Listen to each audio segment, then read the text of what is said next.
नमस्कार, आप देख रहे हैं आवाज न्यूज। मैं हूं वीना सिंह और आइए अब नजर डालते हैं आज की प्रमुख खबरों पर। अंबिकापुर प्रतीक्षा बस स्टैंड इन दिनों बदहाली के आंसू बहा रहा है। यात्रियों सहित आम नागरिकों को भारी दिक्कतों का सामना करना पड़ रहा है। निगम के अधिकारियों का कहना है कि जल्द बस स्टैंड की तस्वीर बदलेगी। अंबिकापुर प्रतीक्षा बस स्टैंड की हालत जर्जर हो चुकी है। रोजाना हजारों की संख्या में यात्री बस स्टैंड पहुंचते हैं। यात्रियों सहित आम नागरिकों को भी भारी दिक्कतों का सामना करना पड़ता है। दरअसल कई वर्षों से प्रतीक्षा बस स्टैंड की मरम्मत नहीं हुई, जिस वजह से बस स्टैंड परिसर गड्ढे में तब्दील हो गया है। बीते कुछ दिनों से हो रही बारिश ने यात्रियों और नागरिकों की मुसीबत और भी बढ़ा दी है। नया बस स्टैंड में बारिश का पानी जमा हुआ है, लोग परेशान हैं। आलम यह है कि बस स्टैंड परिसर में चलना तो दूर, कहीं खड़े होने की जगह तक नहीं बची है। गड्ढों की वजह से हादसे होने की भी संभावना निर्मित हो गई है। बस स्टैंड में पैदल चलना तो मुश्किल है, तो बाकी गाड़ी लोग जो आते हैं, इतना बड़ा बड़ा गड्ढा है, पानी भरा हुआ है कि अगर आराम से भी जा रहे थे, कीचड़ पानी ये पूरा शरीर पर नीचे ऊपर पड़ेगा। बनना तो बहुत ज़रूरी है। जब इस सरकार चाहे नगर निगम हुआ, उनको तो खाली पैसा आना चाहिए, बाकी काम हो रहा चाहे नहीं हो रहा, उससे इनको कोई माने मतलब नहीं है। समस्या सर ये गाढ़ा पानी से एकदम से आना जाने में दिक्कत होता है, और नाली से वैसे थोड़ा थोड़ा धीरे धीरे निकलता है, जरूरत है भर जाता है, कोई आ ही नहीं पाता है। इसको बनवाना चाहिए। बस स्टैंड के दुकान संचालकों का कहना है कि परेशानी दिनों दिन बढ़ती जा रही है। इधर कोविड-19 की वजह से थोक सब्जी मार्केट को भी प्रशासन ने बस स्टैंड परिसर में शिफ्ट कर दिया है। बारिश के पानी का जमाव और परिसर के अंदर पसरी गंदगी से लोगों की मुसीबत और भी बढ़ गई है। स्थानीय व्यापारियों का कहना है कि निगम के द्वारा बस स्टैंड परिसर की नियमित साफ सफाई नहीं करवाई जाती है, जिस वजह से बस स्टैंड में गंदगी का अंबार है। बस स्टैंड की स्थिति बहुत दयनीय है, बहुत गड्ढा उड्ढा है, यहाँ पे बहुत ज़्यादा पानी वानी भरा रहता है, साफ़ सुथरा भी नहीं रहता है। सब्जी मंडी लग रहा है, सुबह से शाम तक गंदा रहता है, सफाई भी नहीं हो रहा है यहाँ पे। यहाँ पर मोटी सड़क अच्छी बननी चाहिए, साफ़ सुथरा होनी चाहिए। बस स्टैंड हम सुबह शाम तक रहते हैं, बहुत गंदगी फैला रहता है यहाँ पे। निगम आयुक्त का कहना है कि बस स्टैंड की तस्वीर जल्द बदलेगी। निगम आयुक्त हरीश मंडावी ने कुछ दिनों पहले प्रतीक्षा बस स्टैंड का निरीक्षण किया था। इसके बाद उन्होंने शासन को बस स्टैंड की तस्वीर बदलने के लिए एक प्रस्ताव बनाकर भेजा। शासन ने बस स्टैंड के नए सिरे से निर्माण के लिए 2 करोड़ की स्वीकृति भी दे दी। स्वीकृति मिलते ही नगर निगम ने टेंडर जारी कर कॉन्ट्रैक्टर भी तय कर दिया, लेकिन हाल ही में हुए सामान्य सभा की बैठक में पेंच फंस गया। सामान्य सभा की बैठक में किसी कारणवश बस स्टैंड के सीसी रोड निर्माण का प्रस्ताव पास नहीं हो सका। हालांकि निगम आयुक्त का यह भी कहना है कि वर्क ऑर्डर जारी कर दिसंबर से पहले प्रतीक्षा बस स्टैंड की हालत सुधार दी जाएगी। नगर निगम में एक प्रतीक्षा बस स्टैंड नया वाला है, जिसमें बहुत सारे आपके द्वारा संज्ञान में जो बात लाया गया है, जिसमें बहुत सारे गड्ढे हो गए हैं, जिसका निरीक्षण चूँकि मैंने कुछ दिनों पहले ही किया था और इसका प्रपोजल बना के शासन पास भेजा गया था, और शासन ने इसमें स्वीकृति दे दी है। टेंडर भी हो चुका है और इसमें हमारे कॉन्ट्रैक्टर तय भी हो गए हैं। लेकिन सामान्य सभा का संकल्प लास्ट टाइम जो हुआ था, उसमें यह पास होना बचा हुआ है, और इसका हम फाइनल जो है इसको एग्रीमेंट करके वर्क ऑर्डर देने वाले हैं। और हमारी यही कोशिश रहेगी कि हम इसको दिसंबर से पहले हम कंप्लीट कर लें। लगभग 2 करोड़ के आसपास का यह काम है, काफ़ी बड़ा काम है, क्योंकि हम इसका स्थायी समाधान चाह रहे हैं। इसलिए इसको हम कांक्रीटीकरण पूरा करने का इसमें प्रस्ताव भेजे थे, और जो स्वीकृत होकर आया हुआ है। बहरहाल अब देखने वाली बात होगी कि अंबिकापुर प्रतीक्षा बस स्टैंड की हालत कब तक सुधरती है और यात्रियों सहित आम नागरिकों को राहत कब मिलेगी। कोरोना महामारी की वजह से इस वर्ष नवरात्रि पर्व पर मंदिरों में रौनक नहीं दिखेगी। कोविड-19 संक्रमण के चलते पुजारियों की बैठक लेकर जिला प्रशासन ने कई कड़े फैसले लिए हैं।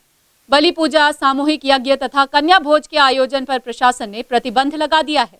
कलेक्टर संजीव कुमार झा की अध्यक्षता में शनिवार को कलेक्टरेट सभा कक्ष में नवरात्रि पर्व के आयोजन के संबंध में विभिन्न मंदिरों के पुजारियों एवं जिला प्रशासन के अधिकारियों की बैठक हुई। बैठक में कोरोना महामारी के संक्रमण के रोकथाम को दृष्टिगत रखते हुए नवरात्रि के दौरान आयोजित होने वाले कार्यक्रमों के संबंध में चर्चा कर कई निर्णय लिए गए। दरअसल इस वर्ष कोरोना महामारी की वजह से मंदिरों में बलि पूजा नहीं की जाएगी। मंदिरों में सामूहिक यज्ञ भी नहीं होगा। केवल पुजारी द्वारा ही यज्ञ किए जाने बढ़ाने का फैसला लिया गया है। मंदिरों में नवरात्रि के अंतिम दिन आयोजित होने वाले कन्या भोजन के आयोजन पर भी पुजारियों से चर्चा करने के बाद प्रशासन ने रोक लगा दी है। इसके साथ ही किसी प्रकार की सभा, जुलूस या भीड़ बढ़ाने वाले कार्यक्रम के आयोजन पर भी प्रतिबंध लगा दिया गया है। बैठक में यह भी निर्णय लिया गया कि वर्तमान तकनीक का अधिक से अधिक उपयोग करते हुए मंदिर में देवी दर्शन का आयोजन ऑनलाइन के माध्यम से कराए जाएंगे। इसके लिए फेसबुक के माध्यम से ऑनलाइन आरती एवं देवी दर्शन को बढ़ावा देने का निर्णय लिया गया। इसके साथ ही सभी मंदिरों में एक रजिस्टर रखा जाएगा जिसमें मंदिर आने वाले प्रत्येक श्रद्धालु के नाम, पता,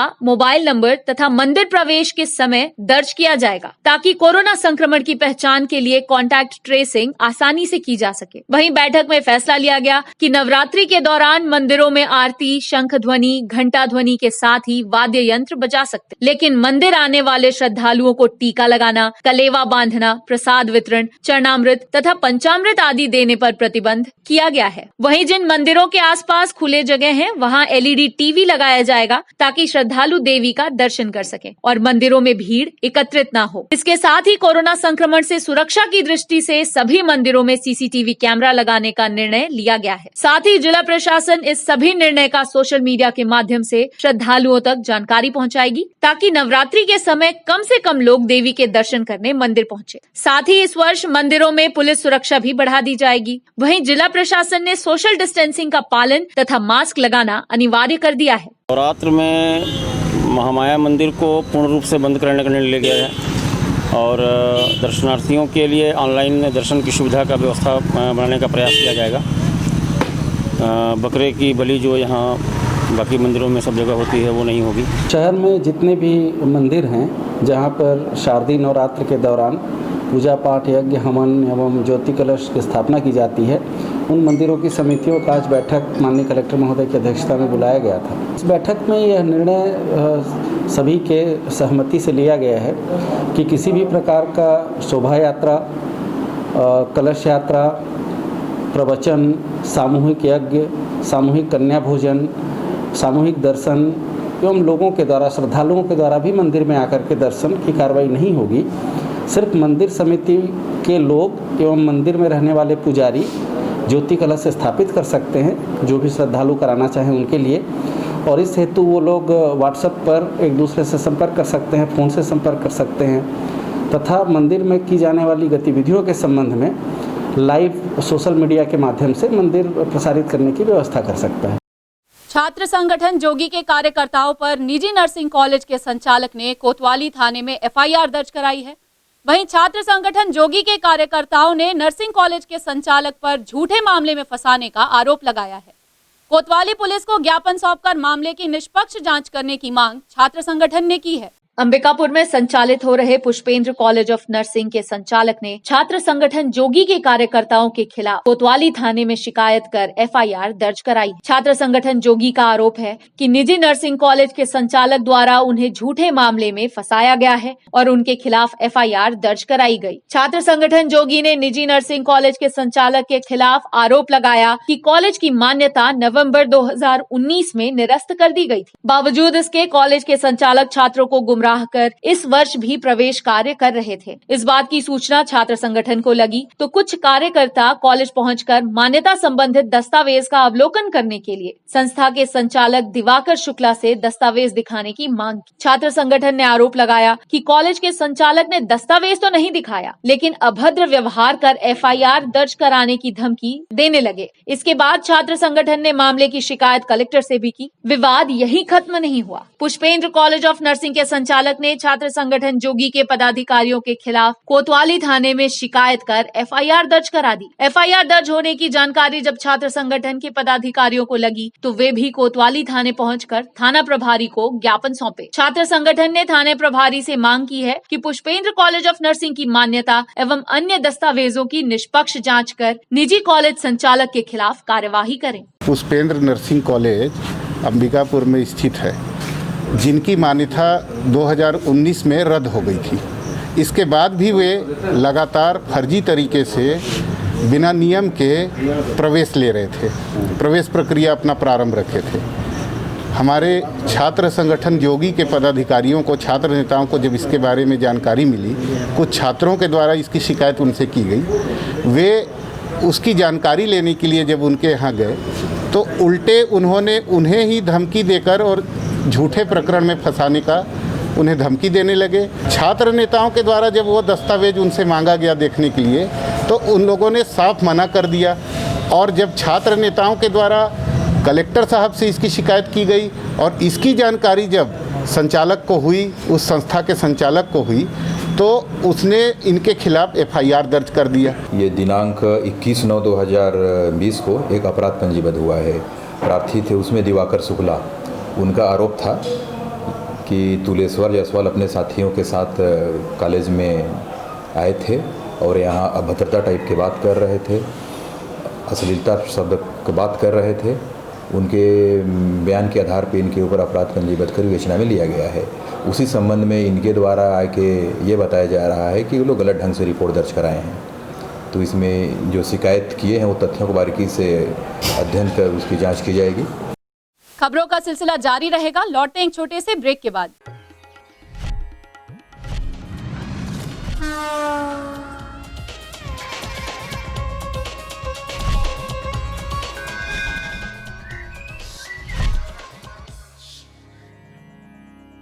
वीएम इंटरनेट सर्विस शहर का सबसे सस्ता high speed fibre internet service 100 MBPS मात्र 700 रुपए में विद टैग। तो चाहे वर्क फ्रॉम होम हो या ऑनलाइन क्लास, याद रखें वीएम इंटरनेट सर्विस। अधिक जानकारी के लिए संपर्क करें Vande Mahamaya cable network. VM internet service, Alaknanda complex, प्रथम तल, Agrasen Chowk, Ambikapur, Surguja. Mobile number 9111785555 7440765555।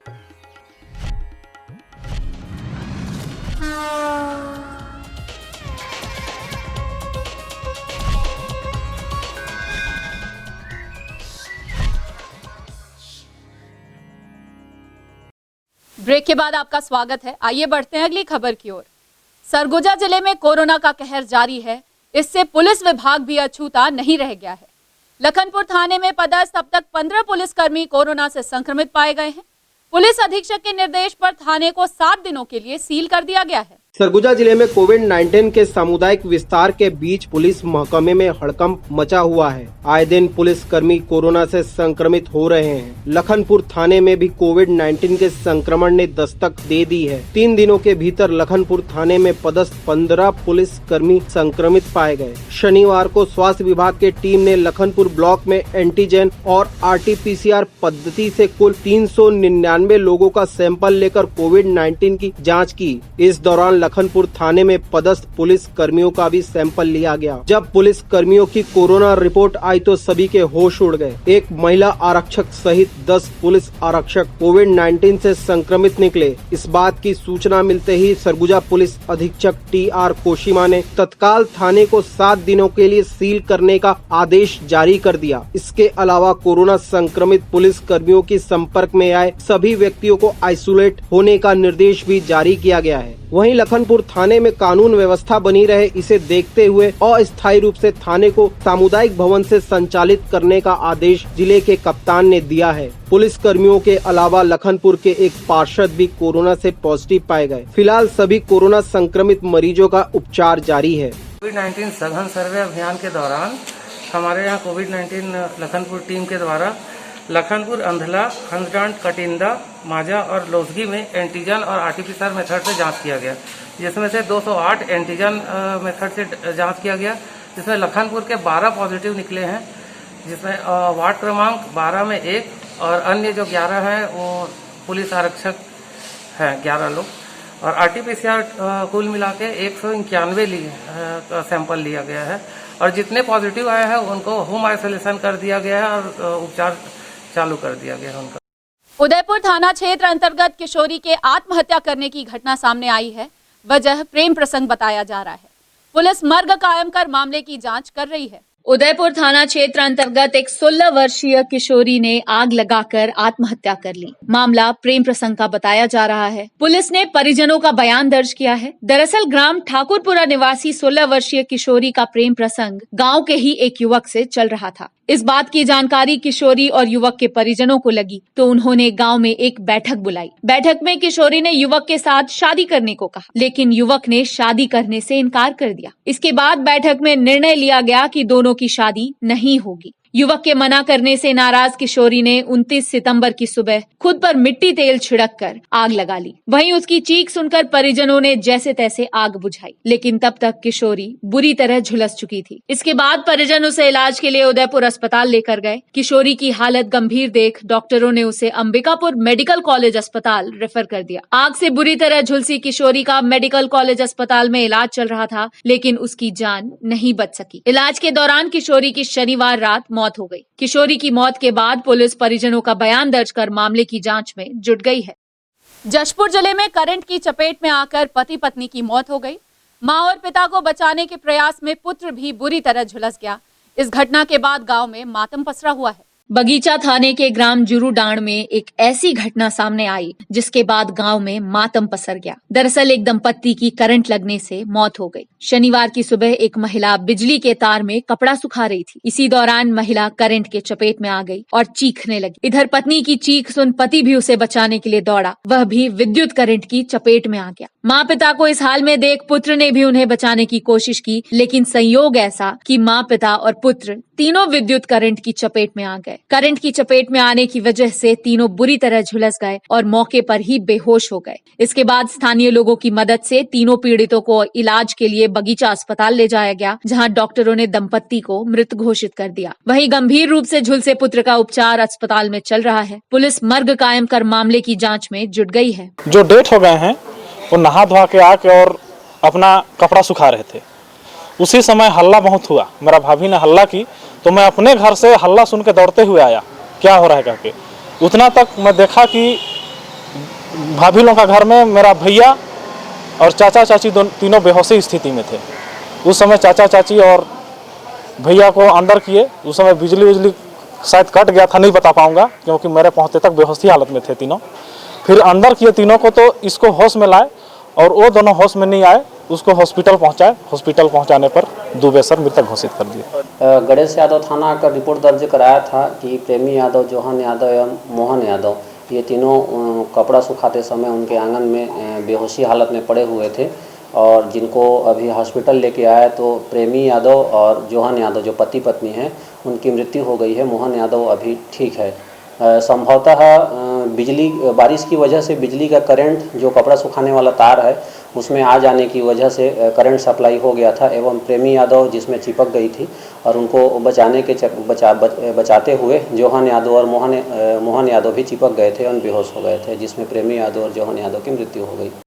Bulletin में फिलहाल सिर्फ इतना ही। शहर से जुड़ी खबरों के लिए देखते रहिए आवाज न्यूज। इस न्यूज के स्पॉन्सर हैं वीएम इंटरनेट, अलकनंदा कॉम्प्लेक्स, प्रथम तल, Agrasen Chowk, Ambikapur, Surguja, Chhattisgarh. VM internet service शहर का सबसे सस्ता high speed fibre internet service. 100 MBPS मात्र 700 रुपए में विद टैग। तो चाहे वर्क फ्रॉम होम हो या ऑनलाइन क्लास, याद रखें वीएम इंटरनेट सर्विस। अधिक जानकारी के लिए संपर्क करें Vande Mahamaya cable network, VM internet service, Alaknanda complex, प्रथम तल, अग्रसेन चौक, अंबिकापुर, सरगुजा। Mobile number 9111785555 7440765555।